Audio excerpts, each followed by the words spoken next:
Hello friends, यदि किसी व्यक्ति को वज़न कम करना है, तो कौन-सी तरह की एक्सरसाइज़ेज़ उन्हें करना चाहिए? कौन-सी एक्सरसाइज़ करने से उन्हें फ़ायदा होगा? क्या कोई स्पेसिफ़िक तरह की एक्सरसाइज़ है जिनसे फ़ायदा होगा? कोई ऐसी तरह की एक्सरसाइज़ है जिनसे फ़ायदा नहीं होगा? आज उसको रिकमेंड करेंगे।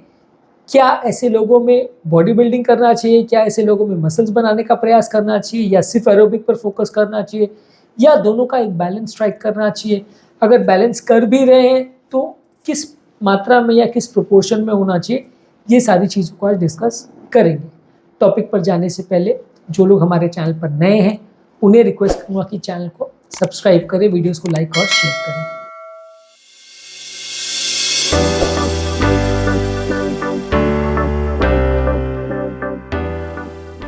यूजली रिकमेंडेड ये है कि यदि किसी व्यक्ति को अगर वज़न कम करना है, तो वो एटलीस्ट एक हफ्ते में 150 मिनट लगभग एक्सरसाइज करे, जिसमें से आधा टाइम वो एक्सरसाइज थोड़ी एग्रेसिव या विग्रस एक्सरसाइज होनी चाहिए। एरोबिक एक्सरसाइज पर ज़्यादा फोकस करना चाहिए।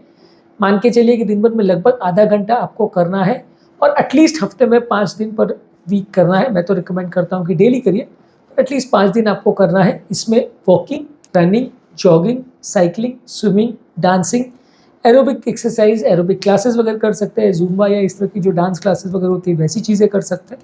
तो ये सारी चीज़ों से आपकी ओवरऑल कार्डियोवैस्कुलर हेल्थ इंप्रूव होती है, आपकी बॉडी की कैलोरी का कंजम्पशन ज़्यादा होता है, ओवरऑल हार्ट की हेल्थ इंप्रूव होती है और बॉडी का मेटाबॉलिज्म इंप्रूव होता है, फैट लॉस होता है। तो बेसिक आपको अगर एक्सरसाइज करनी है तो एरोबिक एक्सरसाइज पर ही ज़्यादा फोकस करना है। तो क्या इसका मतलब ये है कि आपको स्ट्रेंथ ट्रेनिंग या मसल बिल्डिंग पर फोकस नहीं करना है? ऐसा नहीं है। मसल बिल्डिंग करने से भी आपका वज़न कम करने में मदद मिलती है। मसल बिल्डिंग अगर आप सही तरह से करते हैं तो उसमें आपको बॉडी का मेटाबॉलिज्म उससे बढ़ता है, बॉडी की मसल मास जो हो जाती है उनको भी अपना काम चलाने के लिए कैलोरीज लगती है, तो वो आपके ओवरऑल वज़न को कम करने में मदद करती है। इनको एवरेज आपको हफ्ते में 2 दिन करना चाहिए। यानी कि अगर आप 5 दिन तक एरोबिक एक्सरसाइज कर रहे हैं तो 2 दिन आप मसल ट्रेनिंग कर सकते हैं। इसमें अलग-अलग तरह की वेट लिफ्टिंग एक्सरसाइजेज़ है, स्क्वाट्स है, लंजेस है, पुशअप्स है, वेट लिफ्टिंग है, डंबल्स की एक्सरसाइज है, ये सारी चीज़ें आप कर सकते हैं। इससे आपका ओवरऑल मसल मास बढ़ेगा और ये मसल जो है आपका वेट मैनेजमेंट में मदद करेगी, वज़न को कम करेगी, मसल की टोन इंप्रूव करेगी, मसल की स्ट्रेंथ इंप्रूव करेगी, हड्डियों की ताकत इंप्रूव करेगी। इसके अलावा आपको एक और तरह की एक्सरसाइज करनी चाहिए जिसे हाई इंटेंसिटी इंटरवल ट्रेनिंग बोलते हैं, जिसमें ऐसा होता है कि कुछ देर तक आप बहुत हाई इंटेंसिटी की एक्सरसाइज करते हो, अग्रेसिव एक्सरसाइज करते हो, उसके बाद आप कुछ देर स्लो एक्सरसाइज करते हो या रेस्ट लेते हो, उसके बाद वापस से हाई इंटेंसिटी एक्सरसाइज करते हो। इसको लगभग 1 से 3 बार हर हफ्ते में करना चाहिए।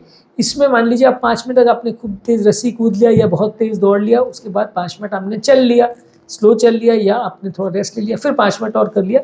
इस तरह का अगर आप करते हैं, हाई एग्रेसिव एक्सरसाइज करते हैं, तो ये आपकी कैलोरी कंजम्पशन को भी बढ़ाता है, आपका स्टैमिना को भी बढ़ाता है और ओवरऑल आपकी हार्ट की फिटनेस और एनर्जी लेवल्स को भी इम्प्रूव करता है। इसके अलावा आपको फ्लेक्सिबिलिटी और स्ट्रेचिंग की एक्सरसाइज पर फोकस करना चाहिए। आपको बॉडी की फ्लेक्सिबिलिटी बढ़ाने के लिए, जॉइंट की मोबिलिटी बढ़ाने के लिए, जॉइंट की इंजरीज को कम करने के लिए अलग तरह की एक्सरसाइज करनी चाहिए। ये वर्कआउट को चालू करने से पहले और वर्कआउट को खत्म करने के बाद 10 से 15 मिनट होना चाहिए।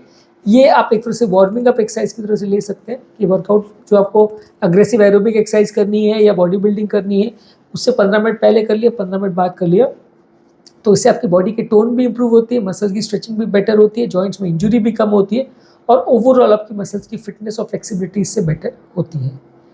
इसके अलावा आपको बैलेंस और कोर ट्रेनिंग एक्सरसाइज करनी चाहिए। बैलेंस और कोर ट्रेनिंग एक्सरसाइज में होता है कि आप अपनी स्टेबिलिटी को इम्प्रूव करते हैं, मसल्स वो जो आपकी पोस्चर को मेंटेन करते हैं उनको इम्प्रोवाइज करते हैं, धीरे धीरे करके आपकी इंटेंसिटी, ड्यूरेशन और फ्रीक्वेंसी को बढ़ा सकते हैं जैसे जैसे आपकी फिटनेस इंप्रूव होती है। इसमें ज़्यादातर योगा, पिलाटेस, बैलेंस एक्सरसाइज, ये सारी चीज़ें आती है। ये आपकी मसल की ओवरऑल टोन को इम्प्रूव करती है, आपकी मसल को इंजरी से बचाती है और ओवरऑल आपकी ताकत को बढ़ाती है, मसल के डैमेज को या मसल की इंजरी को ये बचाती है। ज़्यादातर आपको ये कोशिश करनी है कि जो भी आपका एक्सरसाइज शेड्यूल है उसको आपकी फिटनेस लेवल के हिसाब से, आपकी मसल टोन के हिसाब से, आपकी इंजरी लेवल के हिसाब से और आपकी बॉडी की रिक्वायरमेंट के हिसाब से आपको कम ज़्यादा करना है। जैसे आपकी बॉडी की रिक्वायरमेंट है उस हिसाब से धीरे धीरे करके आपको अपनी मसल की इंप्रूवमेंट करनी चाहिए। जितना ज़्यादा अग्रेसिवली आप बढ़ाते जाएंगे एक्सरसाइज को उतना ज़्यादा आपको फ़ायदा मिलेगा, पर थोड़ा सेफ्टी का भी ध्यान रखना आवश्यक है।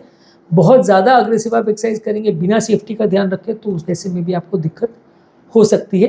सबसे ज़्यादा इसमें इंपॉर्टेंट चीज़ है कि आपको कंसिस्टेंसी रखने की ज़रूरत है। ज़्यादातर एक्सरसाइज वाले रेजिमेंट्स में लोग फेल इसलिए होते हैं क्योंकि लोग उसको लंबे समय तक कर नहीं पाते हैं, थोड़ी देर करते हैं फिर वापस बंद कर देते हैं, क्योंकि ये करना थोड़ा सा बोरिंग होता है, मोनोटोनस होता है।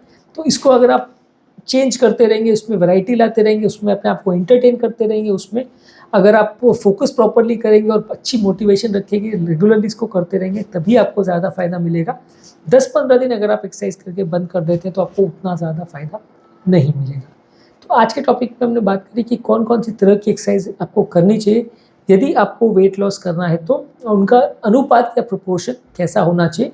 इसमें बेसिक मॉरल ये है कि आपको एरोबिक एक्सरसाइज को ही फोकस करना है और हफ्ते में 5 दिन एटलीस्ट एरोबिक एक्सरसाइज आधा घंटा करनी है। स्ट्रेंथ ट्रेनिंग अगर करनी है तो वो भी कर सकते हैं, लेकिन वो लगभग एरोबिक एक्सरसाइज के कंपेरिजन में 20% आप कर सकते हैं, यानी हफ्ते में 2 दिन उसको आप कर सकते हैं। तो इसके अलावा हर रोज़ आपको फ्लेक्सिबिलिटी और स्ट्रेचिंग एक्सरसाइज करना चाहिए, और इसके अलावा आपको अपना बैलेंस इंप्रूव करने के लिए या जॉइंट्स की मोबिलिटी इंप्रूव करने के लिए कोर ट्रेनिंग एक्सरसाइज भी आप कर सकते हैं। उम्मीद करूँगा कि आज के टॉपिक में कुछ यूजफुल बातें जानने को मिली होगी। जो लोग हमारे चैनल पर नए हैं उन्हें रिक्वेस्ट करूँगा कि चैनल को सब्सक्राइब करें, वीडियोज़ को लाइक करें।